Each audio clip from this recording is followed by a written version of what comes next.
અમદાવાદની વાત કરીએ કે જ્યાં નારણપુરા ક્રોસિંગ નજીક અકસ્માતની ઘટના બની છે। એએમટીએસ બેફામ બની અને વાહનોને અડફેટે લીધા। કાર અને બે ટુ વ્હીલરને સિટી બસે ટક્કર મારી છે। ઉભેલી કારને બસે ટક્કર મારતા 10 ફૂટ જેટલી ઘસડાઈ। બસનો ડ્રાઈવર નશામાં હોવાનો પ્રત્યક્ષદર્શીઓનો દાવો છે।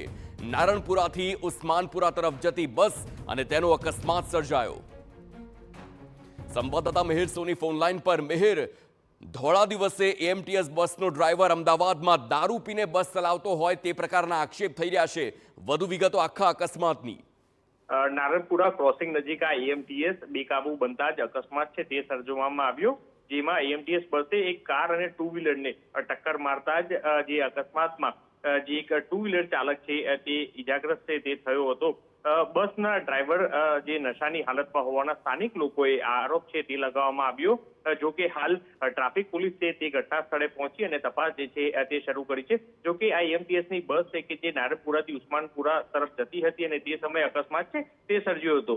આ અકસ્માતમાં જે ડિલિવરી બોય છે તે ટુ વ્હીલર ચાલક જે ટક્કર માર્યા બાદ પાર્કિંગમાં ઉભેલી કાર છે તેને પણ આ એએમટીએસે ટક્કર મારી હતી અને ટક્કર એટલી જોરદાર હતી કે જે ઉભેલી કાર છે તે 10 ફૂટ સુધી ઘસડાઈ હતી।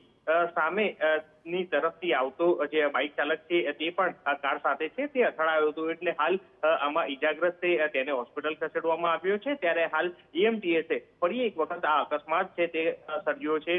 થોડા સમય પહેલા પણ આ જ રીતના એએમટીએસ બેકાબુ બનતા તેને અકસ્માત સર્જ્યો હતો અને ઈજાગ્રસ્ત છે તે થયો હતો। ત્યારે હાલ આ અકસ્માતને લઈને ટ્રાફિક પોલીસ ઘટના સ્થળે પહોંચી અને તપાસ શરૂ કરી છે। ત્યારે મહત્વનું એ છે કે અમદાવાદ શહેરમાં 24 કલાકની અંદર 4 થી 5 જેટલા અકસ્માત થયા છે, જેમાં 3 લોકોનું મૃત્યુ છે કે જે અકસ્માતના કારણે થયું છે। તેમાં પૂર્વ વિસ્તારમાં 2 અકસ્માત, વટવા અને સીટીએમ માં થયા છે, તેમાં પણ 2 લોકોનું મૃત્યુ છે તે નીપજ્યું છે। આ જ રીતના નિકોલ વિસ્તારમાં પણ એક વૃદ્ધાનું મોત છે તે નીપજ્યું છે કે જે એક્ટિવા પર જઈ રહેલા સાસુ અને વહુને અકસ્માત છે તે નડ્યો હતો, જેમાં જે ટક્કર વાગતાની સાથે જે સાસુ છે કે જે વૃદ્ધ તેમનું મૃત્યુ નીપજ્યું છે। એટલે અમદાવાદ શહેરમાં અકસ્માતની વણઝાર છે તે જોવા મળી રહી છે। બિલકુલ, આભાર મિહિર સમગ્ર માહિતી બદલ।